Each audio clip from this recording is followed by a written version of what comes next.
Boa tarde, pessoal do oitavo ano. Gostaria de dizer inicialmente que estou com muita saudade de todos vocês. Vamos iniciar nossa primeira aula de forma remota. Todos sabem que pela pandemia que estamos vivendo não podemos ter aulas presenciais, mas que Deus permita que isso passe logo e a gente volte até as nossas aulas presenciais. Lembre-se de ficar sempre em casa e se sair, saia só usando máscaras, tá certo, pessoal?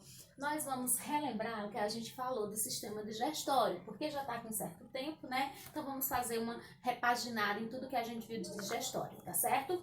O sistema digestório ou sistema digestivo, ele tem como principal função fazer a digestão dos alimentos e a absorção dos nutrientes para o corpo, certo? Nós vamos ter dois tipos de digestão. Nós temos a digestão mecânica e a digestão química. A digestão mecânica é aquela que é realizada pela boca, dentes e língua, que é o ato de mastigar o alimento, não é isso? Os dentes rasgam, trituram, a língua mistura, juntamente com a ação das glândulas salivares que solta a saliva e faz o bolo para poder facilitar a digestão. A digestão química é aquela que vai envolver as enzimas digestivas. E o que são enzimas digestivas? São substâncias que vão atuar no alimento, decompondo ele em pedaços pequenos para que o nosso corpo possa absorver. Essa digestão química vai iniciar no estômago, vai concretizar-se no intestino delgado, onde vai ter o final da digestão. Os órgãos que vão fazer parte do sistema digestório são os seguintes. Nós temos boca, dentes, língua, faringe. Lembrando para vocês que a faringe é um órgão comum para o sistema digestório e para o sistema respiratório. Ou seja, pela faringe passa o ar que vai para os pulmões e passa o alimento que vai para o estômago. Nós temos nesse local uma estruturazinha chamada epiglote, que é fechada pela glote, que é como se fosse uma tampinha. Funciona da seguinte maneira: quando vem o ar, quando é o ar, ela fecha e esse ar vai para o sistema respiratório, para os pulmões.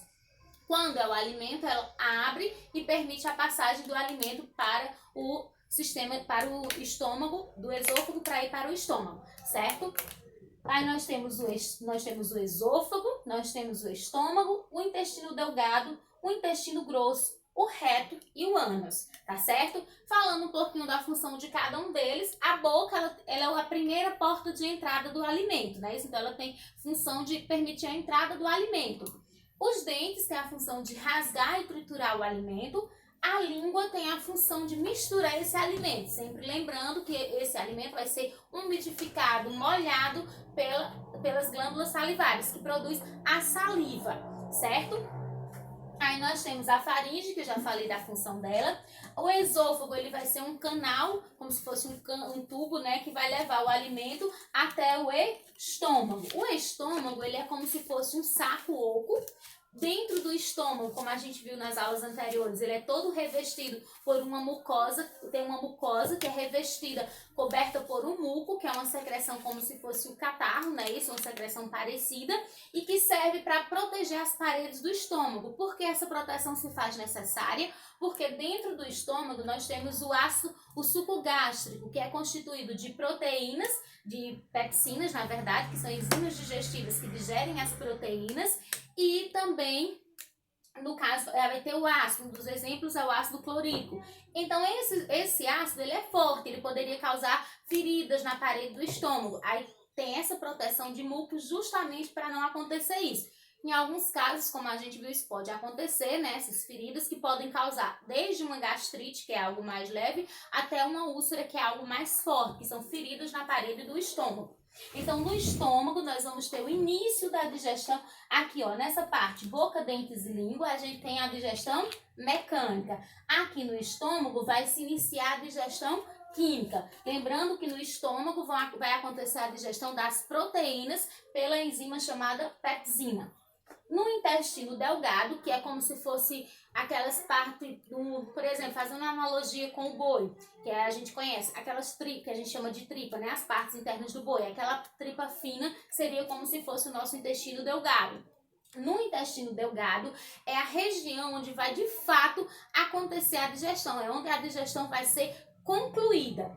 O intestino delgado, ele vai receber a secreção do suco pancreático, que vem de uma glândula, que é o pâncreas, certo? E vai receber também a ação da bile, que eu vou falar daqui a pouquinho sobre ela.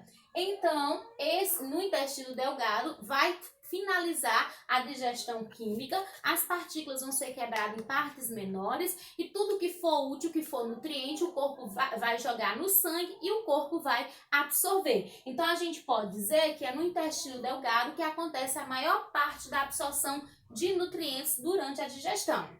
O intestino grosso, voltando para a analogia para o boi, seria aquelas tripas mais grossas. No intestino grosso, não acontece digestão, porque o alimento já foi digerido, o que era aproveitável foi aproveitado, e o que não foi enviado para o intestino grosso, para que no intestino grosso acontece apenas a absorção de água, e é no intestino grosso que as fezes vão ser formadas, que as fezes nada mais são do que o que o nosso corpo não pôde aproveitar, certo? Então, no intestino grosso não temos digestão, temos uma absorção de água, certo?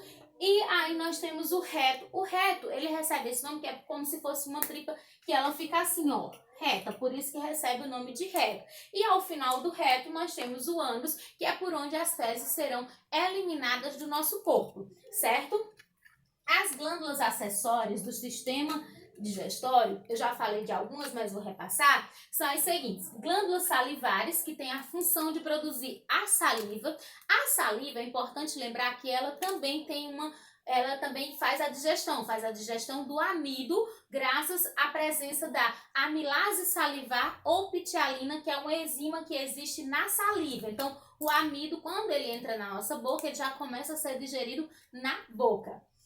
O fígado, ele é o maior órgão do nosso corpo, certo? Ele tem importantes funções, como desintoxicar todo o nosso corpo. Então, tudo que entra no nosso corpo, que é tóxico, que precisa ser eliminado, vai passar pelo fígado para que ele faça essa desintoxicação. Por exemplo, o álcool, quando a gente ingere, vai para o fígado para que o fígado limpe tire esse álcool, desintoxique o nosso corpo desse álcool, certo? O fígado tem uma parte muito importante nele, que é a produção da bile, que eu já falei anteriormente. A bile é um líquido esverdeado que tem a função de emulsificar as gorduras. O que é esse emulsificar as gorduras? É misturar a gordura com a água. Nós sabemos que água e óleo não se misturam, não é isso? Mas quando a bile ela age sobre essas gorduras, ela faz a mesma função do detergente quando a gente vai lavar a louça, que usa o detergente para tirar as gorduras. Então ela emulsifica, ela mistura a gordura dos alimentos com a água para que essa gordura possa ser digerida pelo nosso corpo. Então, a bile tem uma função muito importante. Lembrando, a bile é produzida pelo fígado e ela fica armazenada num saquinho pequenininho que fica no fígado, como se fosse abaixo do fígado, que recebe o nome de vesícula biliar, certo? E o pâncreas é uma glândula mista. Glândula mista por quê? Porque ele tanto tem a função de liberar substâncias que ficam dentro do corpo, como substâncias que vão para fora do corpo. No caso do suco pancreático, ele libera para cair no intestino delgado para fazer a digestão dos alimentos, e quando vai sair para fora na forma de fezes, ele exerce a função de glândula exócrina. E quando ele produz a insulina que ele joga no sangue, aí ele passa a fazer a função de glândula endócrina. Por isso que o pâncreas é considerado uma glândula mista e é muito importante para a digestão, certo? Então, isso seria a parte mais importante. As doenças relacionadas ao sistema digestório, como eu já falei, são as gastrites, úlceras que podem atacar o estômago. Nós temos também a questão da halitose, que é o mau hálito, que algumas pessoas podem desenvolver. E também a questão da constipação, que é quando a pessoa fica muito tempo sem conseguir liberar suas fezes, certo? E diarreias, que é quando a pessoa acaba liberando fezes excessivamente, certo?